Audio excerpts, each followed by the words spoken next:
ఏపీతో కలిపితే అక్కడ కూడా 45 సంవత్సరాలు పాలించింది. అనేక బడ్జెట్ పెట్టిన పార్టీ, అనేక సంవత్సరాలు పాలించిన పార్టీ వాళ్ళు రాష్ట్రంలో పెట్టిన ప్రెస్ మీట్లో కానీ వాళ్ళ పీసీసీ అధ్యక్షుడు కానీ ఇక్కడ పార్లమెంట్ సభ్యులు పెట్టినటువంటి ప్రెస్ మీట్ కానీ కనీస అవగాహన లేనటువంటి కనీసం వాళ్ళ సీనియర్ లీడర్ని అన్ని అడిగి ఏం మాట్లాడాలని చెప్పి పెట్టాలి కానీ వాళ్ళ పరువు తీసుకున్నారు. వాళ్ళు ఇవాళ రాష్ట్రాలలో బడ్జెట్ పెడుతున్నప్పుడు ఒక్కొక్క జిల్లా పేరిట బడ్జెట్ ఉండవు. రాష్ట్ర సమగ్ర అభివృద్ధి కోసం ప్రణాళికలు ఉంటాయి. దేశంలో బడ్జెట్ పెడుతున్నప్పుడు రాష్ట్రాల పరంగా బడ్జెట్ ఉండదు. దేశంలో ఉన్నటువంటి అన్ని వర్గాల ప్రజలకు సంబంధించిన బడ్జెట్ ఉంటుంది. కానీ వాళ్ళు మాట్లాడింది తెలంగాణకు మొండి చెయ్యి, గాడిదగుడ్డు అనే పిచ్చి మాటలు ఏవైతున్నాయో మీ వెకిలితనం ఏందో ఇవాళ బయటపడ్డది. దీంట్లో ఈ బడ్జెట్ మొదటి నుంచి మొదలుపెట్టి చివరి అక్షరం వరకు కూడా ఈ దేశంలో ఉన్న మానవ శక్తిని ఎట్లా అనుసంధానం చేయాలి, ఎట్లా దేశ అభివృద్ధిలో దీన్ని వాడాలి, దీన్ని ఎట్లా క్వాలిటేటివ్గా మార్చాలి, వీళ్ళకు ఆర్థిక పరిపుష్టి ఎట్లా కలిగించాలి, ప్రపంచంతో ఎట్లా పోటీ పడాలి, ప్రపంచంలో ఉన్నటువంటి నిరుద్యోగ సమస్యల మనల్ని వేధిస్తూ ఉంది. కాబట్టి ఇవాళ మన పౌరుడు అమెరికాకు పోయే పరిస్థితి లేదు, మన పౌరుడు యూరోప్ పోయే పరిస్థితి లేదు, మన పౌరుడు వేరే దేశాలకు పోయే పరిస్థితి లేదు. కాబట్టి మన యువశక్తిని, చదువుకున్న పిల్లల్ని వాళ్ళ కాళ్ళ మీద వాళ్ళు బతకడానికి కావాల్సిన శక్తిని, ధైర్యాన్ని, ఆర్థిక పరిపుష్టిని అందించాలనే సంకల్పం ఈ బడ్జెట్లో స్పష్టంగా కనబడతా ఉంది. పోయినసారి బడ్జెట్లో కూడా స్పష్టంగా ఒక మార్గాన్ని ఇచ్చింది. 4 లక్షల కోట్ల రూపాయలని రాబోయే కాలంలో ఈ అన్ఎంప్లాయ్మెంట్ సమస్యకు ఒక పరిష్కారం చూపేటువంటి దిశను నిర్దేశించింది ఆ బడ్జెట్. ఇవాళ మళ్ళీ సేమ్ అది దాన్ని ఇక్కడ రిఫ్లెక్ట్ చేశాం. ప్రధానంగా ఇంతకుముందు మా విశ్వేశ్వర్ గారు చెప్పినట్టుగా యువశక్తికి ఇక్కడ ఉన్నటువంటి 6 కోట్ల మైనర్ అదేవిధంగా మీడియం ఇండస్ట్రీస్ ఏవైతే ఉన్నాయో 6 కోట్ల ఇండస్ట్రీస్లో ఎంప్లాయ్మెంట్ జనరేషనే ఎజెండాగా వాళ్లకు సెక్యూరిటీస్ లేకుండా లోన్లు ఇచ్చే దానికోసం కానీ, ఉన్న ఇండస్ట్రీస్ సిక్ ఇండస్ట్రీస్ అయితే వాళ్లకు అదనంగా ఆర్థిక పరిపుష్టి అందించడం కోసం కానీ ఇవాళ వాళ్ళకి అనేక రకాల ఇన్సెంటివ్స్ ఇచ్చి ఆ ఇండస్ట్రీస్ని బతికించుకోవాలి అనేటువంటి సంకల్పం ఇలా కనపడతా ఉంది. దానికోసం ఇవాళ ఎన్నెన్ని రకాల పెట్టిందో అవన్నీ ఈ బడ్జెట్లో ఉన్నాయి. నిజంగా ఇది ఈ దేశంలో ఉన్నటువంటి యువకులకు, నిరుద్యోగ యువతకి ఇది ఒక వరంగా ఉంటుందని చెప్పి నేను భావిస్తా ఉన్నాను. రెండవది, ఇంతకుముందు మా విశ్వేశ్వరుడు చెప్పినట్టుగా వ్యవసాయం ఇవాళ ఇప్పటికి కూడా ఇంత అర్బనైజేషన్ అయినప్పటికి కూడా కోట్లాది మంది ప్రజానీకానికి అక్కడ తెచ్చుకొని అన్నం పెట్టగలిగే తల్లి భూతల్లి మాత్రమే అని చెప్పి కేంద్ర ప్రభుత్వం కూడా నమ్మింది. కాబట్టి మొట్టమొదటిసారిగా కిసాన్ సమ్మాన్ యోజనని అమలు చేసింది. దేశంలో అంతకుముందు ఇన్ని ప్రభుత్వాలు ఉన్నప్పటికీ కూడా ఇవాళ మేము గ్రాస్ రూట్ లెవెల్లో ఉన్న వాళ్ళము, పేదల కోసం ఉన్న వాళ్ళం అని చెప్పినటువంటి కాంగ్రెస్ పార్టీ చేయని పని కిసాన్ సమ్మాన్ యోజన కింద ఇవాళ రైతాంగానికి ఎట్లా సపోర్ట్ చేసినామో, పెట్టుబడి సపోర్ట్ చేసినామో చూసింది. 25 ఏళ్ళుగా మేము కాంగ్రెస్ పార్టీ అధికారంలో ఉన్నాడు ఎరువుల కోసం లైన్లు కట్టిన పరిస్థితి చూసినాం, విత్తనాల కోసం లైన్లు కట్టిన పరిస్థితి చూసినాం, నకిలీ విత్తనాల గురించి మాట్లాడుకునే చరిత్ర చూసినాం. కానీ భారతీయ జనతా పార్టీ నరేంద్ర మోడీ గారు వచ్చిన తర్వాత ఎక్కడ కూడా నకిలీ విత్తనాల బెడద లేకుండా, ఎరువుల కొరత లేకుండా ఇవాళ మూతపడ్డ మా రామగుండం ఎరువుల కర్మాగారం 25 ఏళ్ల క్రితం మూతపడితే దానికోసం అనేక ఆందోళన చేస్తే పట్టించుకొని కాంగ్రెస్ పార్టీ మోడీ గారు వచ్చిన తర్వాత 6,300 కోట్ల రూపాయలతో మళ్ళీ ఎరువుల కర్మాగారాన్ని తెరిపించి తెలంగాణతో పాటు చుట్టుపక్కల రాష్ట్రాలకు ఎరువుల కొరత లేకుండా చేసే ప్రభుత్వం మా ప్రభుత్వం. ఇవాళ అస్సాంలో 12 లక్షల మెట్రిక్ టన్నుల ఎరువుల కర్మాగారాన్ని స్థాపించి ఇంపోర్ట్స్ మీద ఆధారపడద్దని, ప్రపంచంలో ఎప్పుడైనా క్రైసిస్ వచ్చినప్పుడు ఈ రైతాంగానికి ఎరువులు దొరకకుండా ఉండే ఆస్కారం ఉందని, నా రైతాంగానికి ఎరువుల గ్యారంటీ ఇవ్వాలని చెప్పి ఇక్కడ సొంతంగా ఒకవైపు ప్రభుత్వ పరమైన సంస్థలు మూతపడతా ఉంటే ప్రభుత్వ పరంగానే మళ్ళీ ఆ సంస్థను ఓపెన్ చేసి ఇవాళ ఎరువుల ఉత్పత్తిలో సెల్ఫ్ సఫిషియెంట్ ఉండాలని చెప్పే దానికోసం అస్సాంలో ఓపెన్ చేసాం. Today is the era of genome అని చెప్తున్నాము. ఇవాళ ఈ జీనోమ్ యుగములో రైతాంగానికి గొప్ప వంగడాలు అందించాలి, శాస్త్ర విజ్ఞానానికి రీసెర్చ్ కోసం ఎక్కువ ఫండ్స్ ఇవ్వాలి, రైతాంగాన్ని ఆదుకోవాలని చెప్పి ఇవాళ దానికోసం కూడా మొట్టమొదటిసారిగా ఆలోచన చేసింది ప్రభుత్వం.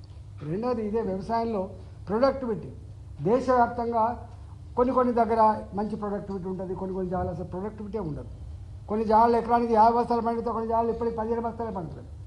ఈ దేశంలో దాన్ని మ్యాపింగ్ చేసుకొని ఎక్కడెక్కడైతే ప్రొడక్టివిటీ లేదో, ఎక్కడెక్కడైతే రైతాంగానికి వ్యవసాయంలో లాభసాటిగా లేదో అలాంటి ప్రాంతాలను అడాప్ట్ చేసుకొని వాళ్ళకు అదనపు సపోర్ట్ చేసి టెక్నాలజీ పరంగా కావచ్చు, విత్తనాల పరంగా కావచ్చు, విజ్ఞాన పరంగా కావచ్చు, ఇలా సపోర్ట్ చేసి వ్యవసాయాన్ని పైకి తీసుకురావాలి.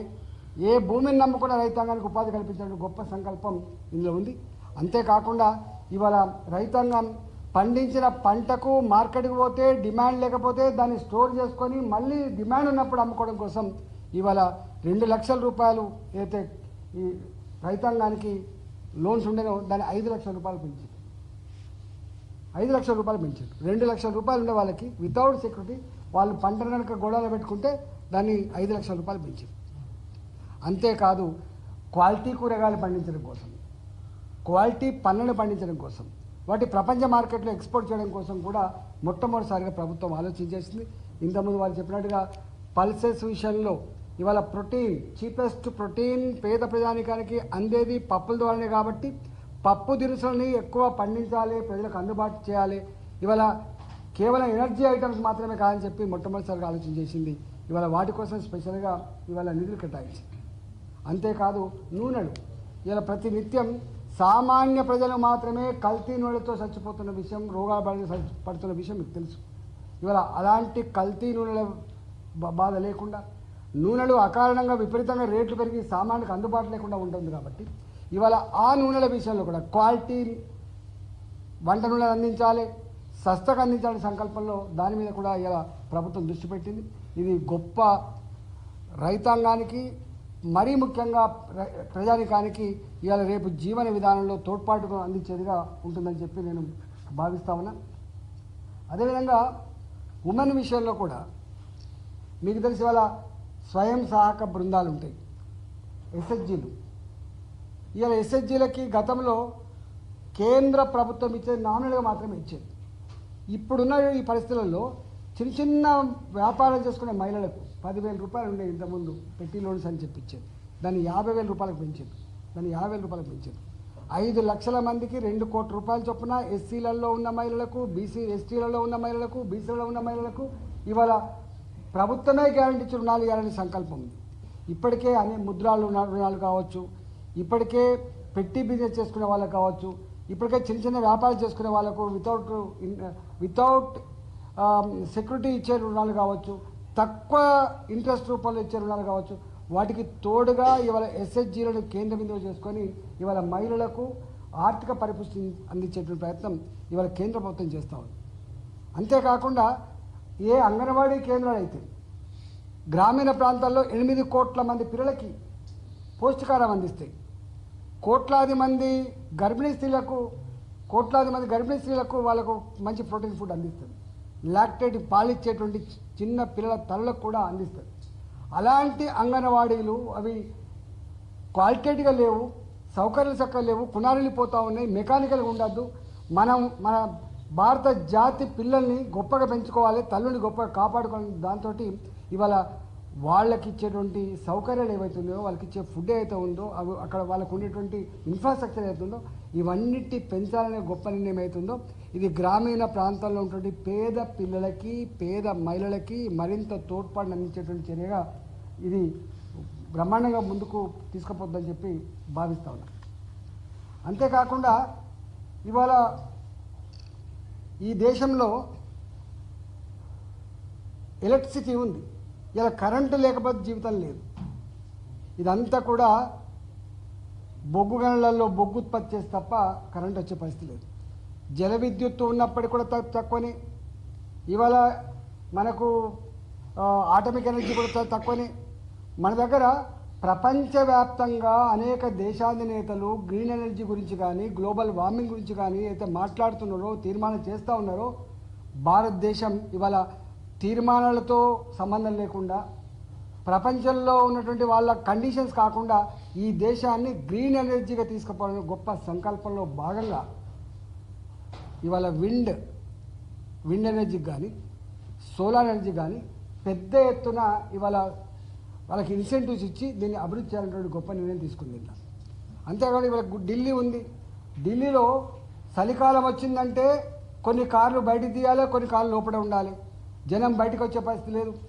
ఇంత 4 కోట్ల పైచిలుకున్నటువంటి ఇక్కడ ఢిల్లీ వాసులు ఉక్కిరి బిక్కిరి అవుతూ ఉంటారు పొగతోటి. నాకు తెలిసి అత్యంత పొల్యూషన్ ఉన్నటువంటి నగరం ఢిల్లీ. ఇట్లాంటి నగరాల్లో ఇవాళ ఎలక్ట్రికల్ కార్స్, ఎలక్ట్రికల్ బసెస్, ఇప్పటికే ఎలక్ట్రికల్ మెట్రో వచ్చింది. దానికోసం ఇలా కొన్ని వేల కోట్ల రూపాయలు ట్యాక్స్ ఎగ్జెంప్షన్ ఇచ్చి ఇవాళ దాన్ని అవాయిడ్ చేసి ప్రజానికానికి మంచి మెరుగైనటువంటి వాతావరణాన్ని ఇచ్చి ఆరోగ్యాన్ని అందించేటువంటి గొప్ప నిర్ణయంలో భాగమే దీనిగా భావిస్తూ ఉన్నాం. వారు మోడీ గారు 2030, 2047 వరకు అసలు బొగ్గుతో తయారయ్యేటువంటి ఎలక్ట్రిసిటీ కాకుండా టోటల్ గ్రీన్ ఎనర్జీ వైపు ప్రయాణం చేయాలనేటువంటి సంకల్పానికి ఇది పునాది వేస్తుందని నేను భావిస్తూ ఉన్నా. మేము చూస్తూ ఉన్నాం తెలంగాణలో బొందలగడ్డగా మారిపోయినాయి. బొగ్గు గనులు ఎక్కడైతే ఉన్నాయో అక్కడ బొగ్గు బొందలగడ్డగా మారిపోయినాయి. కొన్ని వందల కిలోమీటర్లు భూగర్భ జలాలు అడుగంటిపోయినాయి. పొల్యూషన్తో కుణాలిపోతూ ఉన్నారు. మొత్తం ఎర్త్‌క్వేక్స్ వచ్చేటువంటి ఆస్కారం ఉంది. కాబట్టి ఇవాళ ప్రజల ఆరోగ్యాన్ని దృష్టిలో పెట్టుకొని, దేశ భవిష్యత్తు దృష్టిలో పెట్టుకొని ఇవాళ మనకు థర్మల్ ఎనర్జీ, మనకి బొగ్గుతో ఉత్పత్తి ఎనర్జీ కాదు ఇది కావాలని చెప్పే గొప్ప నిర్ణయాన్ని స్వాగతించకపోవడం నిజంగా బాధేస్తూ ఉంది. అదేవిధంగా ఏ దేశమైతే రీసెర్చ్ మీద డబ్బులు కేటాయించదో, ఏ దేశమైతే స్టార్టప్, ఇప్పుడు చిన్నపిల్లలు అనేక రకాల జ్ఞానం ఉంటుంది, ప్రపంచవ్యాప్తంగా జరిగే పరిణామాలను వాళ్ళు స్టడీ చేస్తూ ఉంటారు. కానీ వాళ్ళు చేద్దామని డబ్బులు ఉండవు. ఇవాళ స్టార్టప్ల కోసం నీకు తెలివి ఉంటే ప్రభుత్వం నేను నిలుస్తుంది, దీని మీద రీసెర్చ్ చేయి, నీ మేధస్తో ఈ దేశానికి ఏమైనా కొత్తదనం అందించమని చెప్పే గొప్ప సంకల్పమే స్టార్టప్లకు సపోర్ట్. ఆ స్టార్టప్ల కోసం ఇవాళ వేల కోట్ల రూపాయలు బడ్జెట్లో పెట్టడం మొట్టమొదటిసారిగా నిజంగా ఇది అభినందనీయం. అదేవిధంగా ఇప్పటికే ఫిషరీస్ దాంట్లో కానీ లేకపోతే ఎనిమల్ హస్బెండ్ దాంట్లో కానీ ₹1 కోటి 500 గొర్రెలు పెట్టుకుంటే ₹1 కోటి వాళ్ళ 50 లక్షల రూపాయలు సబ్సిడీతోటి ఇవాళ కేంద్ర ప్రభుత్వం ఇస్తుంది మొట్టమొదటిసారిగా. అట్లా అదేవిధంగా ఫిషరీస్ దాంట్లో కూడా 10 లక్షల రూపాయలు ఇండివిజువల్ దాంతో మొదలుపెట్టి 200 కోట్ల రూపాయల వరకు కూడా ఫిషరీస్ కోసం వచ్చేస్తూ ఉంది. అంటే ఇవన్నీ ఇచ్చిన స్కీములకు అమలు చేసే తెలివి లేదు. మా దగ్గర 200 మంది ఫార్మర్స్కి కేంద్ర ప్రభుత్వం 50 లక్షల రూపాయల చొప్పున సబ్సిడీ కోసం వాళ్ళు కాన్సెంట్ ఇస్తే 20 లక్షల రూపాయల చొప్పున ఇచ్చి ఇంక 20 లక్షల రూపాయలు ఇవ్వకుండా ఆపుతున్నారు వీళ్ళు. అంటే ప్రజల్ని పట్టించుకోరు, పరిపాలన ఎటు సాగుతుందో చూడరు, ప్రజల దుఃఖమేందో అర్థం కాదు వాళ్ళకి. ఇచ్చిన దాన్ని అమలు చేసే తెలివి లేదు, కానీ మాటలు మాత్రం మాట్లాడుతూ ఉంటారు. కూట్ల రాయి తీయలేనోడు ఏట్ల రాయి తీసినట్టుగా ఇవాళ వీళ్ళ సందం ఉంది. నేను ఒకటే ఇలా నిజంగా ఇది గొప్ప ప్రగతికామకమైన బడ్జెట్ అని చెప్పి మాట్లాడమే కాకుండా ఇంతకుముందు మా విశ్లేషణ చెప్పినట్టుగా మెడికల్ దాంట్లో మనం ఇంత పాపులేషన్ ఉంటే డాక్టర్లు ఉండరు, పీజీ సీట్లు ఉండవు. నాకు తెలిసి స్వతంత్రం రాకముందు ఎన్ని మెడికల్ సీట్లు ఉన్నాయో, స్వతంత్రం వచ్చిన తర్వాత నుంచి 2014 వరకు ఎన్ని మెడికల్ సీట్లు ఉన్నాయో ఈ 10 ఏళ్ళలో అన్ని మెడికల్ సీట్లు పెరిగింది. అంటే డాక్టర్ల సంఖ్య అందుబాటులోకి వచ్చింది. ఒకప్పుడు ఊళ్ళలో పోతే ఆర్ఎంపీ డాక్టర్లు, పిఎంపీ డాక్టర్లు తప్ప డాక్టర్లు లేరు, దవాఖాలు లేరు. ఇంకో కొత్తదనం ఏంటంటే ఇవాళ ప్రైవేటు హాస్పిటళ్ళల్లో అవసరమైతే పీపీపీ మోడల్లో కొంత మేము పెట్టుబడి పెట్టి ఎంకరేజ్ చేసి సర్వీస్ అందించాలని దాంతో ఇవాళ దీన్ని ఒక హెల్త్ హబ్గా మార్చుకోవాలి, ఇవాళ హెల్త్ టూరిజం లాగా ఉండాలనేటువంటి దానికి కూడా ఇవాళ మోడీ గారి ప్రభుత్వం చేసింది. అంతేకాకుండా ఒక గొప్పతనం ఏంటంటే క్యాన్సర్ పేషెంట్లు, ఇంతకుముందు చెప్పినట్టుగా విపరీతంగా క్యాన్సర్ పెరుగుతూ ఉంది రకరకాల కారణాల వల్ల. క్యాన్సర్ పేషెంట్లకి ఒకసారి క్యాన్సర్ డిటెక్ట్ అయితే 20 లక్షల రూపాయల నుంచి 50 లక్షల రూపాయలు ఖర్చు పెట్టి 90% మంది చనిపోతారు తప్ప మళ్ళీ బతికే ప్రసక్తి లేదు. విస్ట్రల్ ఆర్గాన్స్కి వచ్చే క్యాన్సర్లు కావచ్చు, ఇవాళ స్త్రీలకు వచ్చేటువంటి అనేక రకాల క్యాన్సర్లు కావచ్చు, డబ్బులు తగలబెట్టి కూడా 20 లక్షలు 30 లక్షలు ఖర్చు పెట్టి కూడా మనిషిని పోగొట్టుకొని ఏడుస్తూ ఉన్న పరిస్థితి చూస్తూ ఉన్నాం. కాబట్టి ఒకసారి ఒక కుటుంబంలో, మధ్యతరగతి కుటుంబంలో కానీ లోవర్ క్లాస్ కుటుంబంలో క్యాన్సర్ అయితే ఆ కుటుంబం మళ్ళీ ఆర్థికంగా కోలుకునేటువంటి ఆస్కారం లేదు కాబట్టి వాళ్ళకు కొంత వెసులుబాటు కల్పించాలని చెప్పి ఇప్పటికే 36 లైఫ్ సేవింగ్ డ్రగ్స్ మీదే కాకుండా మళ్ళీ ఒక 6 అదనంగా క్యాన్సర్ ట్రీట్మెంట్లో ఉపయోగపడేటువంటి వాళ్ళందరూ కూడా ట్యాక్స్ ఎగ్జెంప్షన్ ఇచ్చి క్యాన్సర్ పేషెంట్ని ఆదుకోవాలి, లైఫ్ సేవింగ్ డ్రగ్స్ ఇచ్చి ఇలా పేషెంట్ని ఆదుకోవాలి, సపోర్ట్ చేయాలనేటువంటి గొప్ప ప్రయత్నం చేస్తూ ఉంది. ఇప్పటికే ఇవాళ కేంద్ర ప్రభుత్వ పరంగా ఉన్నటువంటి ఆయుష్మాన్ భారత్ ఉన్నప్పటికీ కూడా 70 సంవత్సరాలు పైబడి ఉన్నటువంటి పెద్ద మనుషులకు ఆదుకున్నప్పటికి కూడా ఇవాళ ఈ చర్య మొత్తంగా దోహదపడతా ఉంది. అంది హోల్గా పేదలు మధ్యతరగతి వాళ్ళకి ఏ ప్రభుత్వం అయితే అండగా ఉన్నానో ఆ బాధ్యతని సంపూర్ణంగా అర్థం చేసుకొని ఆచరిస్తున్న పార్టీ భారతీయ జనతా పార్టీ, ఆలోచిస్తున్న నాయకుడు నరేంద్ర మోడీ గారు. ఇవాళ దాని ఫలితాలు కళ్ళ ముందు కనపడుతున్న విషయం అర్థమవుతుంది కాబట్టి ఇలా భారతీయ జనతా పార్టీకి దేశవ్యాప్తంగా పట్టం కడుతూ ఉంటే, దేశవ్యాప్తంగా స్వాగతం పలుకుతూ ఉంటే ఇవాళ చూస్తూ ఓర్వలేని వాళ్ళు చేసేటువంటి ఆరోపణ తప్ప దీంట్లో ఏమీ లేదు. ఇవాళ నిజంగా అన్ని రకాల ప్రజానికాన్ని ఏ ఒక్క వర్గాన్ని కూడా వదిలిపెట్టకుండా అన్ని వర్గాల ప్రజల బాధల్ని అర్థం చేసుకొని దాన్ని అడ్రస్ చేసిన బడ్జెట్గా అది భావిస్తూ ఉంది. Thank you.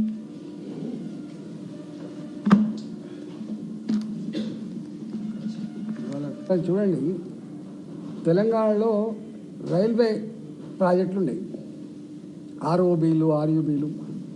10 ఏళ్ల క్రితం శాంక్షన్ అయిన వాటికి కూడా వీళ్ళు డబ్బులు ఇవ్వకపోతే మొన్న మేము రివ్యూ చేసి మొత్తం 100 రాష్ట్ర ప్రభుత్వం యొక్క డబ్బు లేకుండానే ఇవన్నీ కూడా అమలు చేయమని చెప్పి మన రివ్యూ పెట్టినాం. వాళ్ళు అంగీకరించారు. ఇవాళ నేషనల్ హైవేస్ ఉన్నాయి. మేము చెప్పడం కాదు, సభలో బాగా ఇప్పుడు నేషనల్ హైవేస్, ఇవాళ రైల్వే ప్రాజెక్ట్స్, ఇప్పుడు ఇవన్నీ పెట్టినవన్నీ కూడా అందరికి ఉపయోగపడతాయి. స్పెషల్గా దీనికోసం ఇప్పుడు జల్ జీవన్ మిషన్ ఉంది, అందరికి ఉపయోగపడుతుంది. ఇవాళ ఇరిగేషన్ కోసం ఉంది, అందరికి ఉపయోగపడుతుంది. ఇవాళ ఇక్కడ వీళ్ళు కొత్త అది పెట్టి 1,50,000 కోట్ల రూపాయలు పెట్టింది. ఏంది, రాష్ట్ర ప్రభుత్వాలు కనుక ప్రొయాక్టివ్గా ఉండి పాజిటివ్గా ఉండి అక్కడ ఇన్ఫ్రాస్ట్రక్చర్ డెవలప్ చేద్దామని చెప్పి కనుక అనుకుంటే, ఏమైనా ప్రాజెక్ట్ నిర్మించాలనుకుంటే వితౌట్ ఇంట్రెస్ట్ డబ్బులు అని కూడా పెట్టింది ఇక్కడ ఫస్ట్ టైం. ఇవన్నీ ఒక రాష్ట్రం కోసం పెట్టవు. ఏ రాష్ట్రాలు అయితే ప్రొయాక్టివ్గా ఉండి ముందుకు వచ్చి చేస్తాయంటే వాళ్ళకి సపోర్ట్ చేస్తారు. కేటీఆర్ తెలంగాణ నుంచి కాంగ్రెస్ బీజేపీ 16 మంది ఎంపీలున్నా తీసుకొచ్చింది తీసుకురాలేదు కేటీఆర్. అంటే వార్తల కోసం మాట్లాడేటోళ్ళ గురించి ఏం కామెంట్ చేస్తాం? అవగాహన నుండి మాట్లాడతాం కానీ వార్తల కోసం ఆ క్షణం కోసం వార్త కావాలి వాళ్ళకి. కాంగ్రెస్ సంబంధించి అది వాళ్ళ ఇంటర్నల్ మ్యాటర్, మాకు సంబంధించి కాదు. ఒకటి మాత్రం సత్యం ఏంటంటే ప్రజలలో కాంగ్రెస్ ప్రభుత్వం మీద విపరీతమైన ద్వేషభావం అయితే కలుగుతూ ఉంది. ఇన్ఎఫిషియెంట్ గవర్నమెంట్ అంటే నేను వాళ్ళు బాధపడతారు కావచ్చు, కానీ ఇవాళ అది ప్రజల్లో ఉంది. ప్రజల్లో తిరిగేటువంటి ఎమ్మెల్యేలుగా వాళ్ళకి అర్థమైంది కాబట్టి డెఫినెట్గా వాళ్ళ నిరసన చెప్తూ ఉంటారు. ఇవాళ నాకు తెలిసి అతి తక్కువ కాలంలో ప్రజాక్షేత్రంలో ఎలిసిపోయిన పార్టీ, ప్రభావం కోల్పోయిన పార్టీ కాంగ్రెస్ పార్టీ.